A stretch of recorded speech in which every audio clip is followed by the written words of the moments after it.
Paper felt like a feast. I ripped it open and found my mother's secret. The White Hut by Quiara Alegría Hudes helped me find peace, improve my life, and talk with friends. Watch this summary now and read the book. All right, let's jump straight into the deep end today. We are taking on Quiara Alegría Hudes, the White Hot. And we really are. I mean, we are truly going to try and dissect this text because it operates less like a conventional novel. Well, much less. It's more like a Yeah. like a massive, intense forensic confession. That's the word, forensic. The sources we have, they're not just a story. They're the entire psychological terrain of April Soto's explanation to her daughter, Noel. That's a perfect description, a psychological terrain. Because our mission today, I think, is not just to summarize the plot of April's flight, what happens. No, not at all. It's to conduct an exhaustive analysis of the architecture she built around that escape. Yeah. How did she construct her truth? And maybe more importantly for you, listening to this, why did she feel she had to deliver this brutal, beautiful document 8 years later to the one person she left behind? It's a masterclass, really. A masterclass in the mechanics of trauma and the art of the profoundly unreliable yet totally honest narrator. I think we have to start right there with that paradox, that framing device. It's a letter written by April to Noel 8 years after April just walked out. But April herself, the author within the story, she writes in the first pages repeatedly that this document is for me. It's an exercise, a confession. I am not going to send this. Exactly. That's the core tension right there, isn't it? She writes this huge justification for herself, but ultimately, she forces that justification onto the victim of the act. Precisely. That framing structure is Hughes's first act of critical distance for us, for the reader. We know from the moment we start reading that this isn't some immediate diary entry just pouring out raw emotion. Right. It's not a heat of the moment thing. Not at all. This is a justification. It's a memoir written long after the fact, and it's serving April's need for coherence, for self-forgiveness, first and foremost. So that initial claim, I'm not going to send this, it suggests she's trying to do this cleanly, just for herself. Yes, an attempt at pure self-contained processing. She wants to clean the slate internally, Just like the Soto women were always taught to clean up every single mess, make it disappear. But the very fact that it is sent, that she eventually gives in, that just screams necessity, doesn't it? It suggests that her own personal truth, her own story, it could only be validated by being received by the person she hurt the most. And that is a profoundly selfish act. It is, but maybe also a necessary one.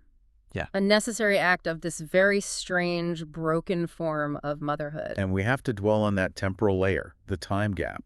The April, who's the narrator, who is writing this, she's already undergone a massive transformation. Right, this is not the same person who left. No, this is the April who has been through a high pile, who has lived in Pittsburgh. She's writing to her daughter who is about to turn 18.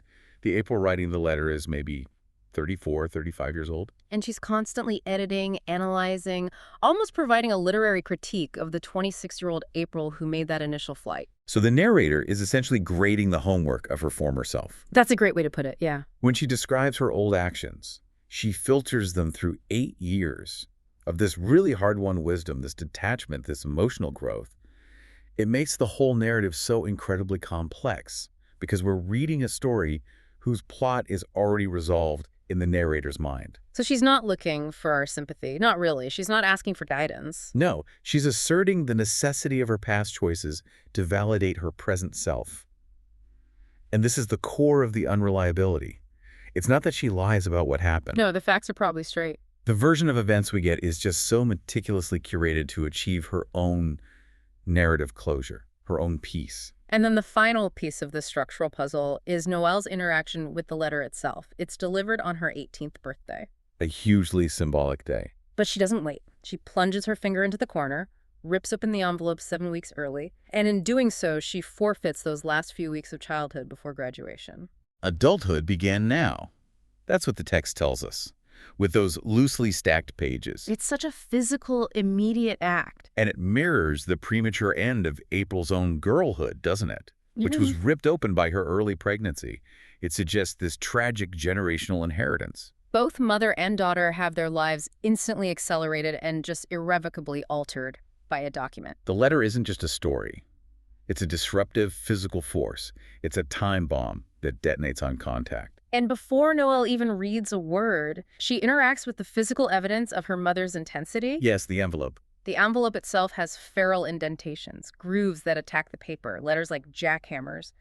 This is Hudes signaling April's internal state right from the jump. It's that relentless, volatile energy she later calls the white hotness. Exactly. It's a forensic detail, which is perfectly in line with April's analytical mind. These aren't just lines of ink. They're external evidence of the violent, visceral effort April put into even the simplest tasks, like just addressing an envelope. So when Noel sees those grooves, she's not just seeing handwriting. No, she recognizes the energy, the volatile energy that defined her mother, even when April was just, performing basic competence. The indentations are the physical manifestation of the white hotness pushing to escape confinement. It's a prelude to the whole confession. That sets the stage so perfectly for the narrative voice, which is, I find this aspect of Hudes' craft truly astonishing. We need to do a really exhaustive analysis of April's shifting lexicon. We have to. Because she moves constantly, sometimes mid-sentence, between this high-level academic, analytical language. And then this raw, street-grounded vernacular. It's jarring. That linguistic duality is the central conflict of April Soto. It's her whole struggle, distilled right into her speech pattern. Just listen to the terms she uses. Right. Forensic, provocation, trifecta, masochistic death wish, contaminants. This is the voice of the A student, the MG program genius who wrestled with Toni Morrison's beloved for a whole year, who had the potential for a life of the mind. And that thwarted brilliance, that suppressed intellectual capacity, it just shines through every single time she resorts to this clinical analysis of her own behavior. And I wonder if that intellectual voice, the one she uses to dissect her life, I wonder if that's her primary coping mechanism. How do you mean? It's a way to distance herself from the messiness of her own feelings. Yeah. She puts a label on the trauma, she names the violence. Which gives her a sense of control over it. Exactly, it's a shield. Absolutely. The intellectual jargon is a shield. It's a mechanism to elevate her actions from just being, base impulse to being a philosophical choice. She performs a forensic analysis of the school fight, for example, to turn her daughter's trauma into a case study. So if that's the intellectual shield, Then the street vernacular, like a shithood, biata, young bull, hoochie, that's the anchor. it's a way of grounding herself, but I also see it as a form of self-correction, or even self-sabotage, like you were saying earlier. She constantly prevents herself from fully inhabiting that academic sphere where she once thrived. By reasserting her roots through language, she confirms this fierce loyalty to her origins and, the societal circumstances that defined her. Her language literally maps out her psychological trap. And that leads us to her voice of perpetual self-correction, which is fascinating to watch on the page. The parentheses. The constant use of parentheses and these rhetorical questions she's always asking herself. When she calls Noel Misha, She immediately questions it. May I? What right do I have? that level of self-monitoring, even in a letter she initially told herself was just for her, it just screams deep-seated shame, doesn't it? Oh, completely. She can't just claim intimacy or affection without first running it through this moral calculus. The parentheses become these little textual cages for her vulnerability. It signifies that even when she's confessing her truth, she's constantly auditing her performance as a mother, as a repentant fugitive. She is profoundly skeptical of her own right to even exist as a character in her own story, let alone as a mother. And this is where her meta-literary side comes into play, because she analyzes her own life through the lens of all the stories she's read. I mean, think about the legacy of that high school essay, Why Siddhartha Sucks. Why Siddhartha Sucks. It's so pivotal. She applies that same critical lens directly to the whole idea of privileged spiritual searching. She just tears it apart. She argues that Siddhartha's journey is just a fairy tale about royalty and guys. And she calls him a carefree baby daddy who abandons his family to go find enlightenment while, as she puts it, the non-Buddha idiots are left behind. The devastating irony, of course, being that her own flight replicates Siddhartha's abandonment. But without the privilege. Exactly. Her life story becomes the ultimate confirmation of her high school thesis. Only the privileged get to search for meaning without real societal or familial consequences. For April, the act of reclaiming her soul isn't some carefree quest. It's a brutal, self-punishing assignment, and she undertakes it out of pure necessity, not some intellectual whim. I wonder if she chose to write the letter, in part, as a way of retroactively turning her flight into that necessary intellectual journey. She proved she wasn't just another carefree baby daddy. Exactly. To prove she was a critical player forced into this difficult role, she's retroactively applying the critical analysis she developed in high school to give her messy, traumatic escape a structure and a philosophy. The whole text becomes her way of saying, my abandonment wasn't an impulse, it was a deeply analyzed, structurally sound decision. Speaking of structure and connection, the way she integrates Spanish is so key here. Yes. It's not just sprinkled in for local color. It is the language of her deepest familial bonds, her cultural legacy. The code switching marks authenticity. It marks emotional intimacy. Terms like mija, cielito, mama Suset, and abuelo Omara. They're reserved for her inner circle, for her memories of the past. It's the language of the Soto women. The language of quiet resilience and that unending, unglamorous servitude. The women who only know lukewarm dribble showers after night shifts. But the philosophical backbone of the entire novel, and maybe the key to unlocking April's true change, it lies in that one proverb. Camarón que se duerme se lo lleva la corriente. The shrimp that sleeps is taken by the tide. And this proverb is introduced in such a specific, mundane context. Her boss, Santiago, uses it to praise her diligence, her sharp eagle eye at the construction company. So in that context, it's just a motivational tool, a warning. Exactly. If you fall asleep, if you're not diligent, you lose your job, you fail. It's a purely capitalist proverb about maximizing alertness and output. But the meaning, as April comes to realize, it evolves so dramatically by the end of the book. I find this transformation to be maybe the most profound intellectual move Hudes makes. How does that shift happen? It shifts because April has spent her entire life trying not to be taken by the current. She fights gravity, she fights expectation, she fights the tide of her circumstances through just sheer willpower and rage. But then she has that moment at the climax, near the Schuylkill riverbank, watching the quinceañera. Yes, and the band is playing. And she achieves what she calls an unearned glimpse of cosmic belonging. And the revelation is that the current isn't the enemy. It's not something to be fought. No. She sees the world as a torrential river, and all of us, she says, are being swept along, indulging our delusions of agency. So the core revelation is... To be taken, I saw, is life's great task and honor, participation in this tide made of us. The shrimp that sleeps is not a failure. It surrenders to the greater, overwhelming current.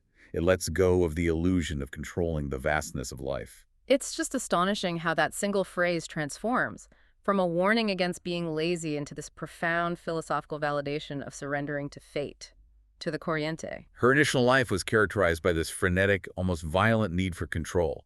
Her final freedom comes not from winning the fight against the current, but from realizing that the current is powerful and seismic and stunning, and that her participation in it, even if it's messy, is her honor. This is the definitive moment. This is when April sheds that dead inside mantra. The diligent Santiago praised was just fear of drowning. The true honor is allowing herself to float. That philosophical shift provides the perfect framework for us to dive into April Soto herself and the profound psychological landscape that defines her. Let's start with the central engine of her existence, what the outline calls the Rage-Detachment binary. April operates in two extreme modes, really. There's the white hotness, and then there's the dead inside mantra. These are her two primary coping mechanisms for navigating a world that constantly demands she be a caretaker. Okay, so the white hotness, as she defines it, is this volatile, aggressive energy. She calls it her escape hatch, my battery pack. It's her life force. It's the necessary fire that allows her to taste life even if the bites were too big. It's not just destructive, is it? She finds a real utility in it. Absolutely. Utility is the key word. When April is bored or facing that anxiety that she says feels like a leaky faucet in her soul, she has zombie footsteps. The white hotness cuts through that emotional anesthetic. It makes her feel alive, potent. It's a mechanism for engagement, even if that engagement manifests as, violence or confrontation. This is how she rationalizes her street fights, her aggressive stance toward the world. So if the white hotness is the utility, then the dead inside mantra is the necessary survival tool for enduring the tedium. Right. It's allowing myself to be nothing, to feel nothing, which she uses to survive the rote tedium of Santiago builders massaging crumpled receipts, looking for that oblivion where she believes she has bested the universe. This deadness, it's a deliberate, preemptive strike against the emotional demands of motherhood and family obligation. The whole letter, in many ways, is a detailed study of how April tried to survive by being emotionally absent. Which is symbolized so perfectly by the blue-wired beats and the bathroom lock, the trifecta of avoidance that Noel captured so brilliantly in her childhood artwork. It all ties back to the deep root of her servitude resentment, doesn't it? This internal grief over the young April who swore she'd never be a caretaker like her abuela. And then her life, even as a young adult, felt dictated by the chores she resented. Emptying the chamber pot, laundry, arranging shoes, she was perpetually cleaning up after someone else's mess, literally and figuratively. That resentment is what fuels her need for disappearance. She needed to vanish as an act of rage against the notion that her life must be defined by tending to others, just as her abuela's life was defined by that unending cycle of chores and silent cleaning. So when she finally achieves that geographical disappearance on the Greyhound bus, it's not just a physical escape. It's an intellectual refusal of the Soto legacy. Okay, I want to challenge April's narrative here, though. She frames her flight as this intellectual refusal of servitude. But wasn't it primarily just an act of rage? I mean, she left a huge mess for others to clean up. She forced Edgar and Abuela to take over the very caretaking role she resented. How can she justify that as an act of self-creation rather than a profound abdication of responsibility? And that is the crucial tension Hudes is exploring. April is acutely aware of the abdication. She knows what she did. Her justification, the one she builds throughout the letter, lies in that philosophical thesis she develops later. That conformity would have been worse. Yes, that conforming to the expected role would have resulted in her dying inside, making her an even worse emotionally absent mother. The flight, though it was brutal, was the only way she saw to avoid passing on that insidious form of care. The silence, the suppression to Noel. She had to break the mold violently. Exactly. The flight wasn't a rejection of Noel, she argues. It was a rejection of the self she became for Noel. That makes sense. It's a tragic choice, either way. And the turning point where that rage-detachment binary really begins to crack happens in Pyle. She has this complete sensory and physical awakening. It's a full-body transformation. It's a shedding of all that intellectual armor. She goes from being a person with no body anymore, whose physical existence was just a participation trophy, to someone focused entirely on the tactile and the sensual. And the narrative pacing slows right down here to reflect that profound internal shift. It does. We get details like her thickening soles, the loss of time, the smell of her own yeasty perfume, feeling the warm rock beneath her. She is shedding the protective layers of her identity. The loss of her shoes is symbolic, isn't it? Protection, a myth I was now free of. She's forced into the present tense body. And when she prays on that warm rock, help me to reclaim what I thought was irreversibly lost. She is praying for the resurrection of her senses, her feeling self. And the universe responds by, in her words, building a home around you. This is the shift from rage as a reaction to self-tending as an active, meticulous practice. Pyle is internalized attention. It really is. That phrase, at home nowhere, a pilgrim, it just captures that state of painful, necessary transition. And it echoes her own critique of Siddhartha. She finds her salvation in submitting to nature's indifference. The sensory details of the wilderness reinforce this so well. The Arctic blast and the iciness of the rock betray her, forcing her to rely on raw physical capacity. Only to then give way to this profound warmth and realization. Even the bear cub's playful spying is interpreted as the weird honor of utility, of being a quality menu item. She realizes she's no longer the center of the world. And that indifference, that realization of her own smallness is what frees her. Okay, let's pivot to Noel, the recipient of this violent act of self-creation, who is also the catalyst for April's breakdown. The artwork, our family homes, is just such crucial evidence of Noel's observational genius. Oh, the drawing, made when she was 10 years old. It's an act of preemptive genius and profound sadness. She maps the family's manufactured HGTV prettiness, the crystal knickknacks, the fake greenery. And then with just devastating accuracy, she exposes all the underlying avoidance mechanisms. She captured the trifecta of April's avoidance. Yeah. The blue-wired beats, the do not disturb sign, the bathroom lock. And the economic reality is captured perfectly with that half-ripped price tag from Ross Dress for Less on the evening Buddha candle. That one little detail, April admits, just crushes her with its honesty. Noel drew April faceless with headphones cupping my ears. Noel saw her mother's deliberate self-erasure. And this is the moment April realizes breathlessly that Noel is not just smarter, but more honest, than April herself. The child sees the lie that the mother's living. And that raw honesty is the trouble April sees ahead, because the lie cannot continue under that level of scrutiny. It's heartbreaking because Noel's actions, her own violence, they so often mirror the external manifestation of April's internal repressed rage. Noel is more honest, because she acts on the white hotness that April tried so hard to contain. The two major acts of Noel's violence are key: bludgeoning a 9th grader with her $100 graphing calculator, And pushing the plate whisper-like off the dinner table. Both are these precise, controlled acts of destruction that force a confrontation. The plate push, especially, is such a controlled, deliberate expression of the unbearable tension in the house. It's demanding recognition. Which, of course, triggers the ultimate trauma. Abuela Omara immediately starts sweeping up the shards, enforcing the family mandate of silence and cleanup. And that mechanical, silent response is what triggers April's final cataclysmic escape. She cannot bear to witness Noel being subsumed by the same culture of suppression that she was. And if we leap forward to the epilogue, Noel's adult artistry is fundamentally shaped by this confrontation. She comes to realize that cohesion was only a comforting myth. Her identity, her art, it grows from the jumbled, painful unfolding of her mother's truth, the letter. She initially dismissed her childhood art as pathetic. But her adult art finds its truth in those messy, unsweepable contradictions revealed by the confession. Let's look at the foils now, Kamal and Edgar.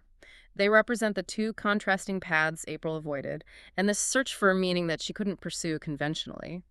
Kamal especially serves as the ultimate contrast to April's earned suffering. Kamal's life is defined by privileged, intellectualized grief. His central dilemma is this desperate desire to merit his grief because he'd never experienced serious injury.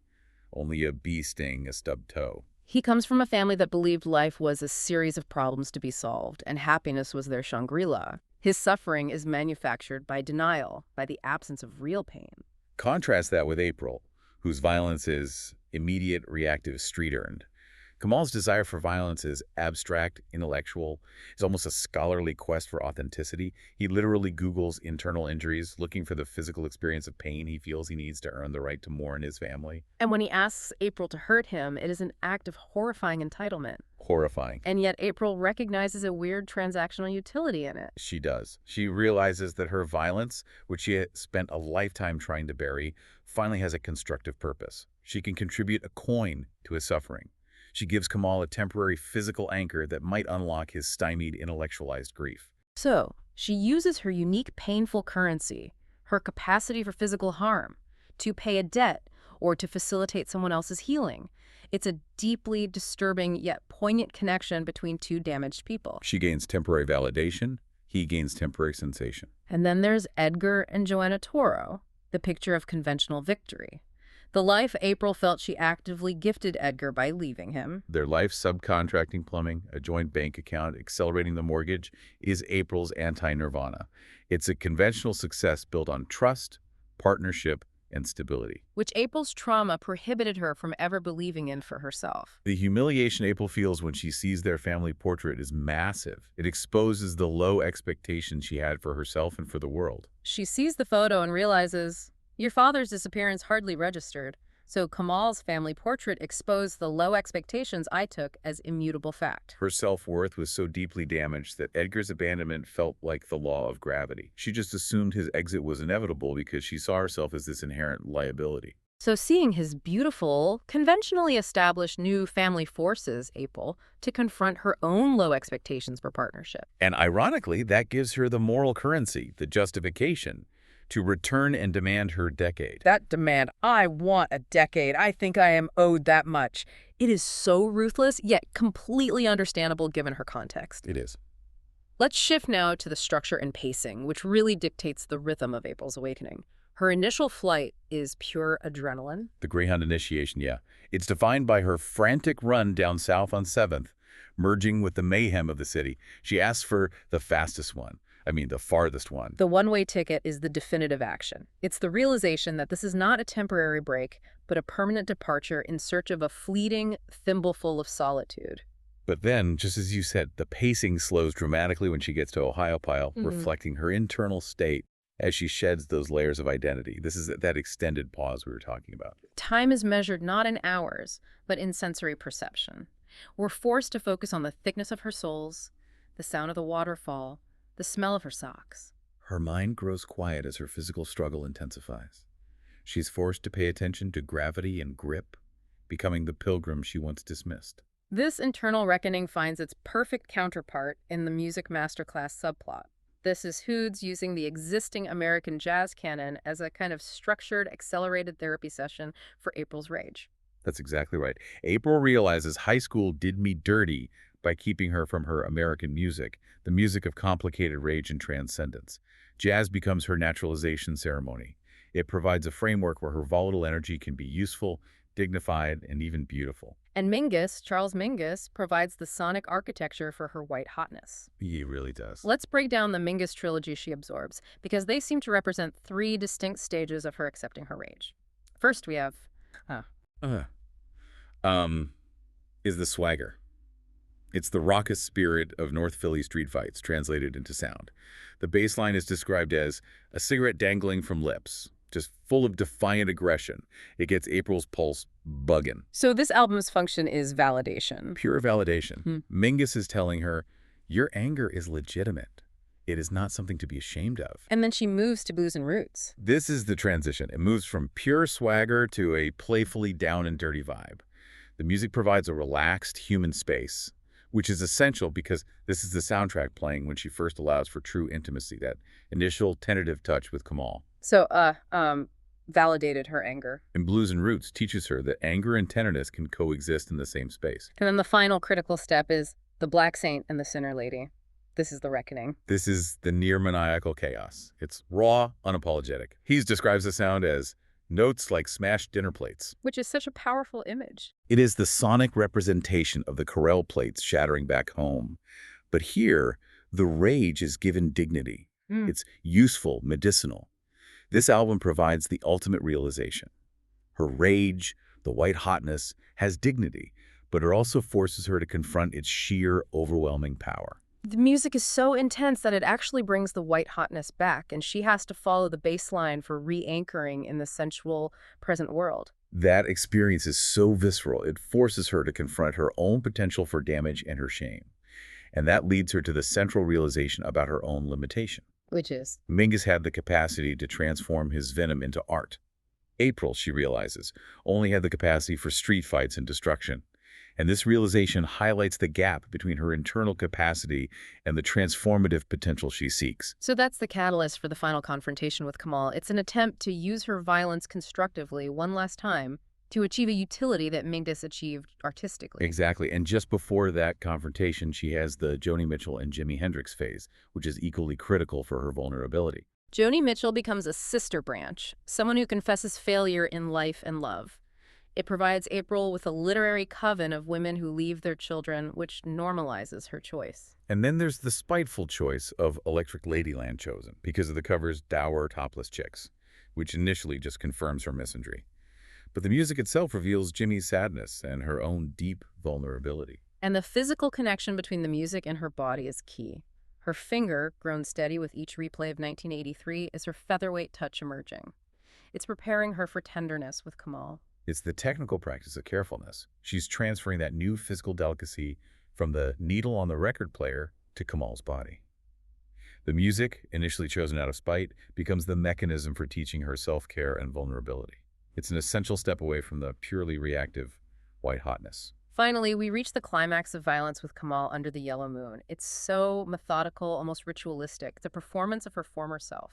April's mind goes into this cold, clinical mode. She methodically recalls her past weapons. The bio textbook, the soda tab, the laptop, like a gravedigger in the field of her memory. The soundscape of the fight is so deeply internal. My palms crash cymbals. My feet became a plank of wood. Kamal remains stoic, forcing April to confront the source of her own creation. And the confrontation ends the moment Kamal says thank you, their safe word. But the aftermath is defined by regret, wishing she hadn't said dead inside in the heat of the moment. The white heat just vanishes, leaving her flattened by regret. She realizes her rage was a legitimate channeling, but she lacked the capacity to transform it, like Mingus did. And this profound realization sets up the final act of abandonment, which she frames again as an act of twisted maternal care. The handover is so clinical. She packs Noel's suitcase with precision report card, graphing calculator, access notes. She's handing over a capable, well-documented child to the only male figure, Edgar, who might sustain her in a stable environment. And her raw, brutal final words to him: "I want a decade. I think I am owed that much." It's April claiming reparations for her interrupted life. A life interrupted by her pregnancy with Noel, which in turn accelerated Edgar's own escape. It is transactional, ruthless, and, for April, absolutely necessary for her own psychological freedom and survival. Which brings us to the deep themes and philosophy that provide the foundation for this entire narrative. The doctrine of Soto women, cleanups and silence. This is the origin story of April's trauma, centered entirely on the floorboard incident. This happened when April was just 5 years old. Her father wrenched the plank free. April recalls the scream of the plank, nails pulling loose while he was beating Mama Susan. The violence, coupled with the property damage, stuns the women into submission. But the core trauma isn't the violence itself, it's Abuelo Amara's immediate pragmatic cleanup. Yes, scrubbing the board with bleach, hammering it back in place, and the ultimate mandate is silence. Never mention last night again. April wanted the wound to remain open. She wanted the gap to be a monument, a mouth frozen wide in perpetual scream. And Abuela insists on the seamless, functional surface. This cleanup is the insidious form of care, applying a bandage to hide rather than heal the wound. It robs April of her history, of her right to a negative experience. By refusing to acknowledge the trauma, Abuela perpetuated it. She taught April that messy reality must always be suppressed. And April's core identity is built on this suppression. She realizes she was abandoned right there by Abuela's loving side, an abandonment of truth. She concludes that Abuela owed her nothing she couldn't tender within her own soul's bookkeeping, which forces April to face her past internally. She has to be her own cleanup crew. But this time, the cleanup means confronting the gap, not covering it over. This internal reckoning sets up the key philosophical pivot of the book, the cruelty of freedom. April finds belonging in that literary coven of mothers who leave their children: Medea, Seth, Joni Mitchell. The librarian's list is a moment of profound revelation for her, because it grants her solidarity. Her abandonment is not an aberration. It's a literary and historical tradition, a difficult choice made by women across centuries when conventional life became unbearable. And this framework leads to April's final, powerful philosophical thesis, which serves as her ultimate self-justification. Freedom is a brutal assignment with many punishments. Conformity's punishments can be even harsher, though they're often less visible. I see the structure of that argument, but I still struggle with accepting that premise completely. If conformity's punishments are less visible, isn't April choosing the most visible, traumatic punishment imaginable for her daughter? How does Hughes reconcile the cost of April's freedom with the damage inflicted on Noel? The reconciliation is only partial, and I think it rests on the idea of necessary trauma. April believes that had she stayed, Noel would have inherited the Soto silence and died inside, just as April felt she was doing. So by leaving, she shattered that expectation. She shattered the expectation of conformity and forced Noel into the brutal assignment of freedom. She gave her the space to define herself against a known quantity of chaos and honesty rather than the unseen, suppressed trauma of the floorboard. Her leaving is framed as a seed that might bear fruit, not as a failure. That reframing is essential, and it's reinforced by the quinceañera revelation, which grants her that unearned glimpse that the world grew and grew, confirming the possibility of movement and growth outside of the Soto silence. And that concept of self-discovery leads us back to April's discovery of the art of receiving pleasure.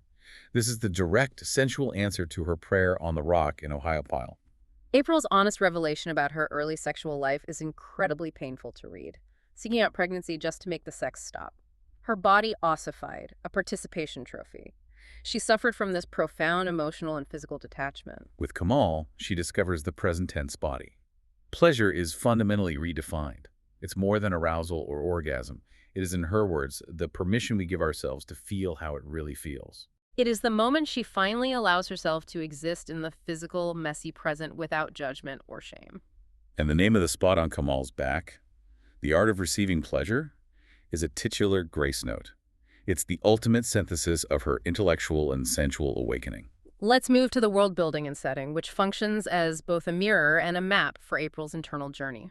North Philly is the geography of home. North Philly is chaos. the smell of weed as April's homecoming parade, and it perfectly mirrors her internal mayhem. But her escape route is defined by the imagery of the road cuts she observes on the highway. These road cuts through rocky bluffs, they symbolize the necessary violence and destruction required for movement. To get from point A to point B, you have to blast through nature. And the weed-whacking crew, with their lunatic hope, highlights the futility and the necessity of constantly battling nature and entropy just to maintain a path forward. The indifference of the pavement is another crucial image. April fears that a canyon might split the road open, sending her where she belonged, into oblivion. But the pavement remains solid and indifferent. It forces her to continue the journey. She is compelled to survive, not by divine intervention, but by the physical laws of the indifferent road. Kamal's house and the bends, they form this geography of grief and denial. The silver Mercedes-Benz replacement, the color of a Werther's original interior with only 63 miles on it, it's a monument to denial. It's a pathetic attempt to summon his wife home. It is grief frozen in physical form. And April's final interaction with the garage is crucial. She removes the ShopRite bag containing his wife's effects, the Caltech hoodie, the sapphire necklace, the little girl's socks from the trunk, and leaves them on the garage floor. This is April separating her escape from their memory. She refuses to allow her flight to be contaminated by Kamal's tragedy. She uses the crowbar from atop the spare tire, a potential tool of destruction, only to ensure a clean break, leaving their grief pristine and separate from her own necessary chaos. And then the final Pittsburgh scene, 7 years later, provides the epilogue's powerful resolution. Noel expects a shrine. Yes, crowns of thorns. Noel, whose splendor I missed out on. She expects her mother's life to have been defined by her absence. The reality is a spare, messy, efficiency apartment with Salvation Army furniture, but the focal point: Propagation jars? avocado pits and knobby shoots in yogurt cups and coffee tins. This symbolizes April's new, quiet work of self-tending and slow, non-violent growth. She has shifted her energy from destructive rage to meticulous, functional, care-nurturing life instead of destroying the floorboard. Her life is not glamorous, but it is deeply authentic and focused on quiet resilience. It's a better version of the Soto women's legacy. The final glimpse of April is magnificent, heroic, wearing blue scrubs, eating Goya olives straight from the can, dancing to internal beats, and Noel's recognition is immediate, silent, and just annihilating. A mother is a life sentence, after all. April's face, though aged and unfamiliar, is flecked with this wry warmth, reflecting a winning, astute survival. Noel, who has achieved her own artistic success, realizes that none of her accomplishments, none of her emotional armor, can overcome the core, painful, and eternal recognition of their bond. April has achieved her goal of surviving, and that survival is a perpetual demand on Noel's attention. That brings us to our conclusion and the power of that final whisper. The raw, unfiltered exit from Edgar's house is defined by April grabbing at her cartilage, trying to yank Noel's final whisper from her ear. No, Mommy, no. The physical manifestation of guilt, the failure of a clean escape. And the simple, contradictory sign-off to the entire letter. Love, Mom. After all the violence, the abandonment, the confession, what does this word even mean here? It's not love as tenderness or comfort, that's for sure. No. I think it's love as truth. It's the inescapable tether. The love is in the honesty of the self-exposure. It's the act of giving Noel the full, brutal context of her origin. It's the framework that defines April's life sentence, and now Noel's. April's legacy, ultimately, is the mandate she gives her daughter. Stray, Noah, stray. And Noel follows this. She tracks down the Pittsburgh address 7 years after receiving the letter. Her journey to Greece, culminating in that meatball tree moment, confirms her inheritance. A blend of her grandmother's quiet resilience and April's unearned glimpse of connection. She accepts the messy reality that cohesion was only a comforting myth. And that final moment of eye contact across the glass, with April's watering can spilling on the floor, is so crucial. It is not a reconciliation scene. Not at all. It is a moment of mutual, painful, and eternal recognition. It validates the messy, unsweepable relationship that defines them both. The water spilling is the acceptance that life, unlike the floorboard, cannot be perfectly cleaned up. So this brings us to a final provocative thought. It's about the cost of liberation, especially for those who pay the price. If April had stayed, Noel might have achieved conformity, but she would have died inside, trapped by the Soto silence and cleanups. But by leaving, April gave Noel the brutality of freedom. She gave her the necessary trauma to define herself against a background of chaos and honesty. Which is the greater gift? The stability of a present mother who is dead inside, or the brutal assignment of freedom given by a mother who risked annihilation to reclaim her own soul. The duality of the mother-daughter bond as both a prison and a necessary framework for self-discovery. That remains the central, unresolved conflict of the White Hot. April's survival is, in the end, Noel's inheritance.